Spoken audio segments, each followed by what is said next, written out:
servir a isso que vocês estão vivendo aqui e que por convite nós podemos compartilhar isso com vocês. Então, é uma grande alegria para nós fazermos parte não só do retiro, mas estar junto com vocês. Porque nós temos um objetivo lá na Resgatados pela Graça, que é de união. E nós estamos aqui não como uma placa. Eu não estou aqui hoje como resgatados, eu estou aqui como nazareno. E isso me traz muita alegria. Eu encontrar uma igreja que nos recebeu, que nos convidou, e me sentir parte dela, mesmo tendo uma outra placa na minha testa. Então eu agradeço a vocês por esse carinho, pelo recebimento, pelo convite. E nós estamos muito felizes, né, de estarmos aqui. Então, de acordo com o cronograma, com aquilo que o pastor Fábio mandou para mim, o assunto era enraizados em Cristo. Eu nunca preguei isso na vida. Então, vamos ver o que o Senhor tem para as nossas vidas nessa manhã. Amém, queridos? O pastor Anderson já citou um dos textos que eu ia comentar, né, que fala da árvore plantada, muito interessante. E nós vamos ler Colossenses. Livro fácil de achar, né? Colossenses é fácil. Mas com o celular é rapidinho. A maioria está com o celular mesmo. Colossenses 2, a partir do 6.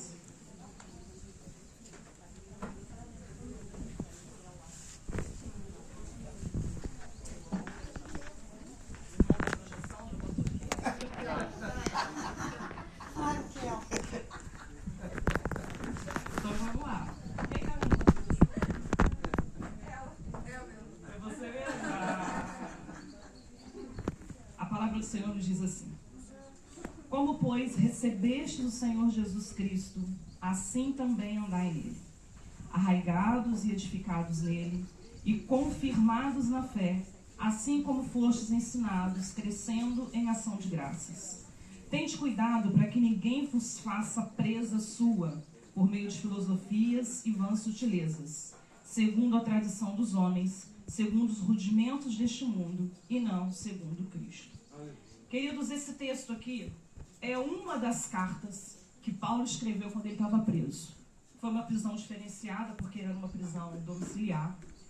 Mas é muito interessante a gente ver a vida de Paulo, porque Paulo, ele frutificava preso. Quantas cartas? Ele escreveu 4 cartas preso. E não era a prisão, ou não eram as circunstâncias que fazia de Paulo quem ele era.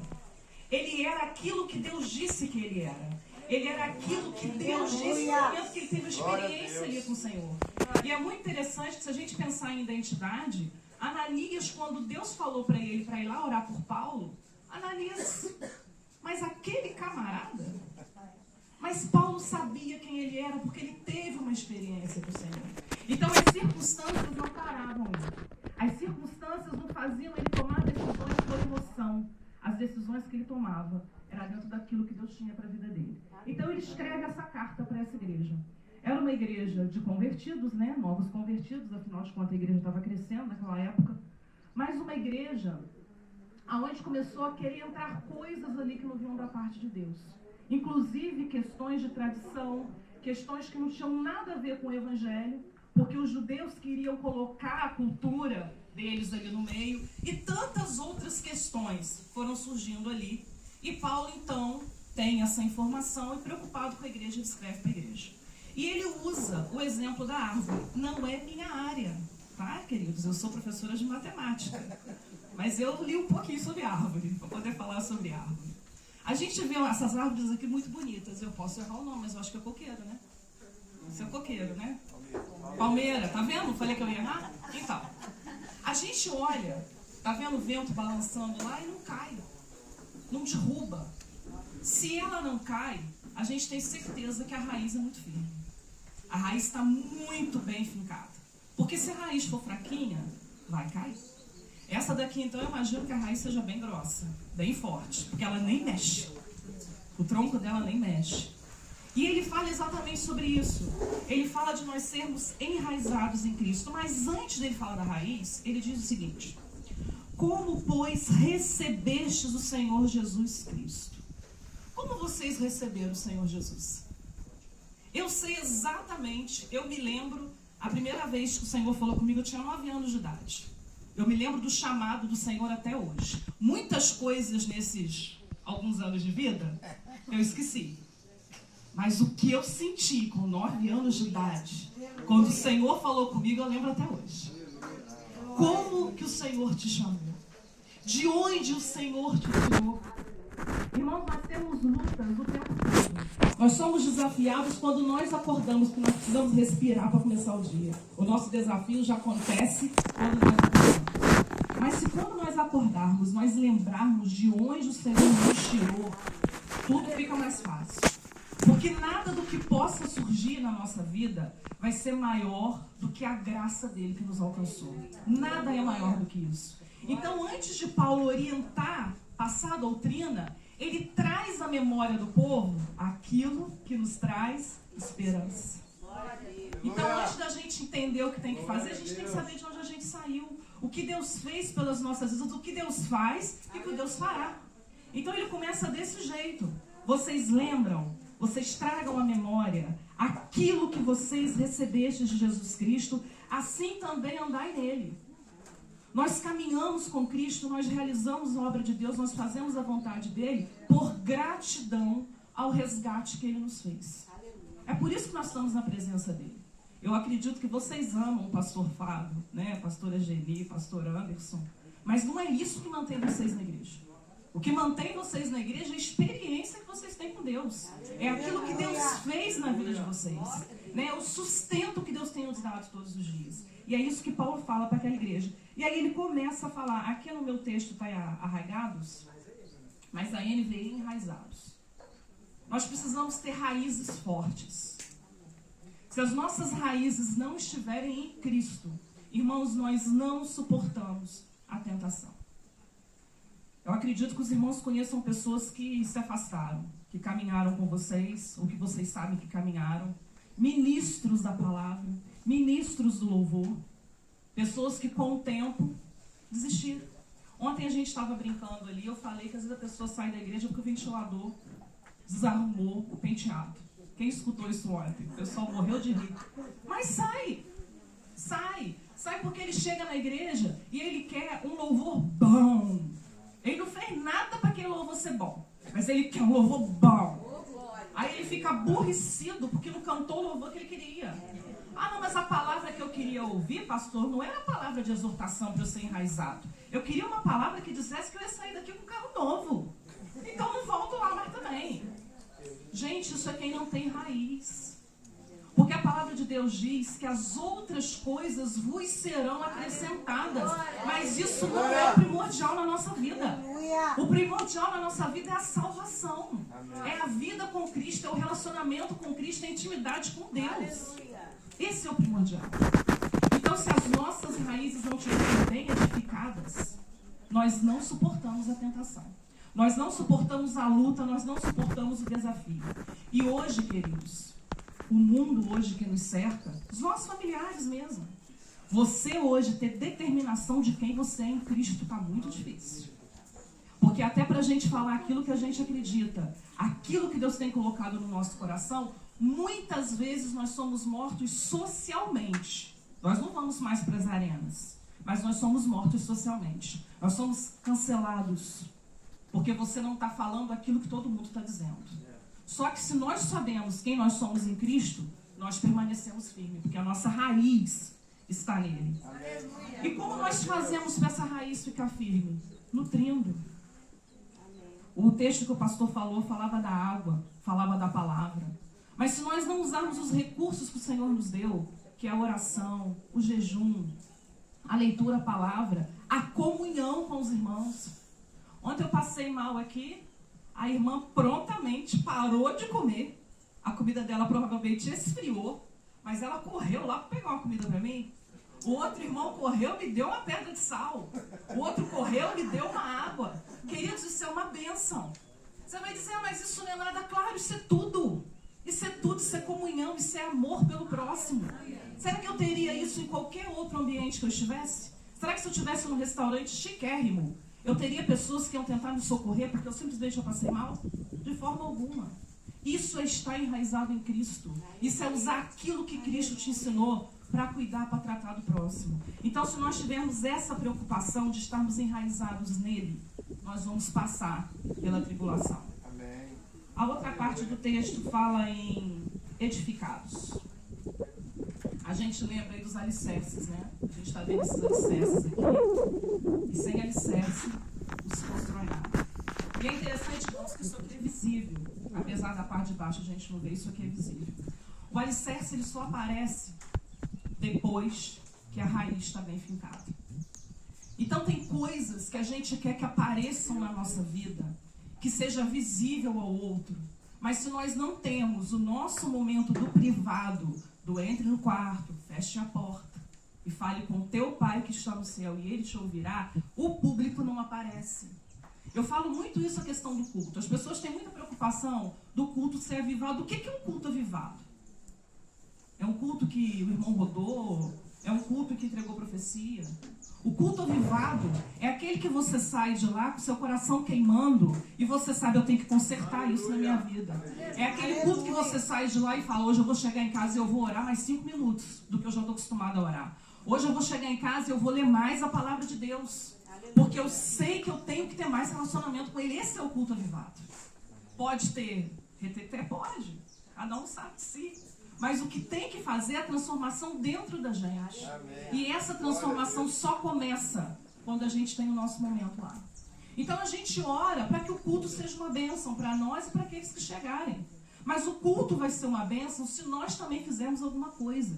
Se nós não chegarmos lá só para receber. Mas se nós chegarmos lá principalmente com o objetivo de dar, de entregar a Deus. Porque, queridos, tudo que nós fazemos para Deus, Ele já fez por nós. A gente acha que está entregando, que está dando alguma coisa para Deus, a gente só entrega para Ele aquilo que Ele já fez pelas nossas vidas. Então precisamos ter firmeza naquilo que nós estamos fazendo, e aí nós vamos ser edificados. E a palavra fala em firmados, fala em ensinados. São coisas às vezes que não, hoje em dia, eu escuto muito falar isso, de igrejas que nem trabalham mais com ensino. Porque é só palavra de bênção, é só palavra de vitória. Isso não sustenta ninguém. Isso é vazio, queridos. Agora, esse momento que nós estamos tendo aqui, que é um momento de ensino, isso nos firma.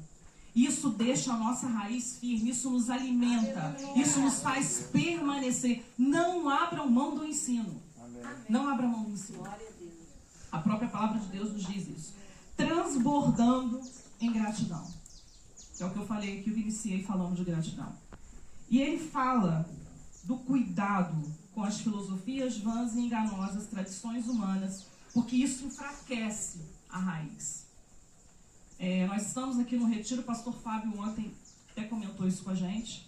Nós estamos num momento à vontade, eu estou ministrando de bermuda. Acho que eu nunca fiz isso na vida. Se converteu, hein? Nunca fiz isso na vida. E ontem o pastor também ministrou de bermuda. E eu mandei uma mensagem para Simone.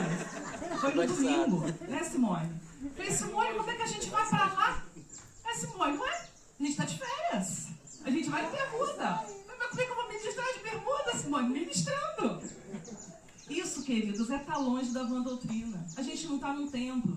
A gente está num ambiente aqui de lazer, de comunhão. Isso aqui não vai fazer eu ser mais santo ou menos santa. Mas esse entendimento a gente só tem quando a gente tem a visão completa do Evangelho. Eu vi de um lugar que isso aqui me definia como santa ou profana.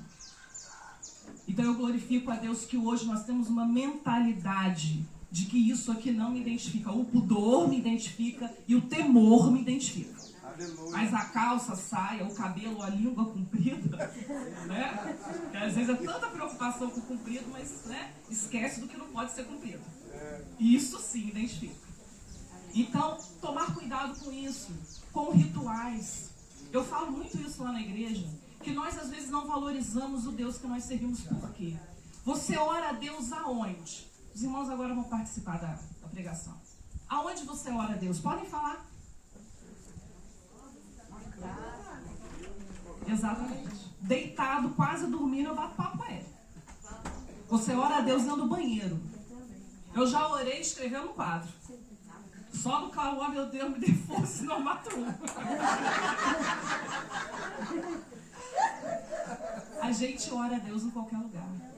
E Ele nos ouve em qualquer lugar. Os irmãos têm noção que nós não precisamos de rituais. Nós não precisamos mais de sacrifícios. Porque o véu do templo foi rasgado. E às vezes a gente não usufrui disso. Lá perto de casa a gente escuta os batuques. E são vários batuques. Lá perto da minha casa tem uns 3. Eles viram a madrugada invocando lá as entidades deles para conseguir escutar alguma coisa. Eu falo, gente, esse povo está se cansando à toa. Porque falar com Deus é rapidinho. Aleluia. Deus é maravilhoso. Aleluia. E é isso que Paulo fala com eles. Não deixe se levar por essas coisas, não. Você tem que pegar aquilo que é a sã doutrina, aquilo que é a palavra de Deus, e colocar sobre a tua vida. Queridos, eu não vou me estender muito mais, não, mas eu queria comentar mais algumas coisas a respeito disso, que não está exatamente no texto, mas faz parte do texto. Porque quando nós estamos enraizados, uma árvore frutífera, os frutos são a última coisa que aparece na árvore, né? E a gente precisa entender o seguinte: a macieira, ela pode dar abacaxi? Olha, vocês sabem disso, que legal. Isso é um conhecimento teológico assim muito importante, sabe? Tem que estudar muito para descobrir isso. Não pode. A gente só pode frutificar aquilo que nós somos enraizados, senão a gente não frutifica. E outra coisa, a macieira se alimenta da maçã? Não. Alguém se alimenta da macieira. Os nossos frutos, queridos, é para alimentar o outro. A luta que nós passamos, a dificuldade que nós passamos, nós curamos pessoas lá na frente. Eu vou contar um testemunho pequenininho aqui. Eu tive 3 filhos. O meu primeiro filho, Deus me levou no dia da alta no hospital. E eu, quando passei por isso, eu fiquei muito confusa. Porque você imagina, gente, o que foi que eu fiz de errado? Só que Deus me usou tantas vezes para curar outras mulheres nessa situação que eu não imaginava. Porque quando a pessoa olha que você passou por uma dificuldade, por uma luta, e você está de pé, a pessoa fala, gente, se ela está de pé, eu também fico de pé. Se ele permaneceu, se ele passou, eu também permaneço, eu também passo. Então, viva o momento, viva todo o projeto, viva o trabalho que Deus está fazendo na tua vida, mas está difícil. Para fincar essa raiz está difícil. Não abandone o processo. Porque você vai ser usado nesse processo que você está vivendo. O fruto vai aparecer. O fruto do Espírito, os irmãos já conhecem, não vou falar sobre eles. O fruto do Espírito está em você. Se você está enraizado em Cristo, o fruto está em você. Aí você diz para mim, pastora, mas eu não tenho domínio próprio. Ele está em você, você só precisa desenvolver. Porque o fruto é um. Não são vários. É um fruto. Mas eu não tenho longanimidade. Desenvolva longanimidade. Porque não é fácil não, ter longanimidade não é fácil não. Desenvolva, o fruto está em você. Aleluia. E mais uma coisa sobre estar enraizados, querido. Identidade. Quando nós pegamos a nossa identidade, nós temos lá filiação. A gente sabe quem a gente é quando nós sabemos quem nós somos, de onde nós viemos e para onde nós vamos. Se nós não tivermos essas 3 informações na cabeça, nós vamos ter dúvidas da nossa identidade. Vocês sabem de onde vieram. Todos nós sabemos de onde nós viemos. E nós sabemos para onde nós vamos. Porque nós estamos aqui almejando a eternidade. Então nós sabemos para onde nós vamos. E nesse meio tempo, vão tentar mexer na nossa identidade. E se a nossa raiz não estiver firme, nós não suportamos. A gente vê vários exemplos, eu vou comentar poucos aqui, igual o caso de Davi. Davi, quando ele chega lá na guerra, lá para levar lá o queijinho lá para os irmãos dele, o irmão dele já tinha sido ungido, mas ele continuava pastoreando. A gente recebe a promessa e pensa assim, mas recebi a promessa e não aconteceu, mas tem o seu tempo, tem o seu momento, tem o seu período. E o irmão dele mesmo, ele fala sobre a identidade dele. Rapaz, você acha que você quem? Você largou aquelas poucas ovelhas lá, você está aqui e começa a insultar ele. Mas Davi sabia quem ele era. E ele o tempo todo, ele diz o seguinte: eu vou a ele em nome de Deus. Eu não vou na força do meu braço, eu não vou na minha pedrinha, não. Eu vou na força de Deus. Ele sabia quem ele era porque ele já tinha sido ungido por Deus para isso. A luz. Ele já tinha sido ungido por Deus por isso. Ele já sabia quem ele era e o que ele tinha que fazer. Quando a gente sabe quem nós somos, quando nós temos a identidade de Deus, as vozes à nossa volta não nos tiram do projeto. Eles podem até nos balançar, mas eles não nos derrubam. E eu vou encerrar aqui com Jesus.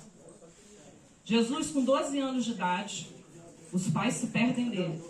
E quando encontram com ele, fala: rapaz, como é que você faz um negócio desse com a gente? O que Jesus diz para eles? Me convém tratar dos negócios do meu pai. Jesus sabia quem ele era. Ele sabia quem era a identidade dele. Quando Jesus passa pelo batismo, Jesus precisava batizar, queridos? Não. Mas quando ele passa pelas águas, Deus fala: este é o meu filho amado, em quem me comprazo. Reafirma a identidade de Jesus. Aleluia. Quando Jesus vai para o deserto, o diabo tenta ele em quê? Na identidade dele. O diabo vira para ele e fala: se tu és. E ele vence o diabo dentro da palavra de Deus. Mas ele vence porque ele conhecia a identidade dele. Querido, se nós não conhecermos a nossa identidade, nós vamos ser vencidos por ventos de doutrina. Nós vamos ser vencidos por qualquer coisa que fale à nossa volta. Porque entendam uma coisa, o pastor Fábio está dando estudo para vocês lá sobre Daniel, ele tem falado muito conosco sobre Daniel. O diabo, ele não vai perturbar quem já está com ele, não. Não tenham dúvidas disso. Ele vai querer investir em quem é separado, em quem é santo, em quem tem o nome escrito no livro da vida. É esse que ele quer perturbar. Só que nós vencemos ele em nome de Jesus, porque Cristo já venceu na cruz. Onde está a morte a tua vitória? Cristo já venceu na cruz. Então a nossa vitória já foi decretada quando ele foi à cruz pelas nossas vidas. Então, queridos, que nós tenhamos firmeza naquilo que Deus tem falado nas nossas vidas. Eu tenho vivido momentos muito difíceis de saúde. Eu cheguei a falar com meu marido que eu... Cheguei até a mandar mensagem para o pastor, falei que talvez eu não viesse, por causa da questão do joelho, todo mundo já conhece a história. Mas ele disse para mim o seguinte: tudo que o diabo quer te parar. Tudo que ele quer é te parar. E eu já preguei lá também, sem poder mexer os braços, né? A pastora Geni lembra disso. Tudo que ele quer é nos parar. E não é só a mim, não, é a você também. Porque ele sabe que Deus tem um projeto para você. Ele sabe que quando você estava sendo gerado no ventre da sua mãe, já havia um projeto para a tua vida. Já havia um propósito, um chamado para a tua vida. Então ele quer te parar. Mas ele não tem força de fazer isso. Porque a palavra de Deus diz que o Senhor dá ordem aos seus anjos ao nosso respeito. Então nós estamos sendo cuidados, preservados e guardados por Deus. Cumpra o seu projeto. Ah, mas está difícil. O momento está difícil. Cumpra o seu projeto. Viva o momento que Deus está colocando na tua vida. E eu quero depois ouvir muito testemunho do que vocês estão vivendo nesta. Amém. Amém, queridos. Muito obrigada pela oportunidade. Que Deus abençoe.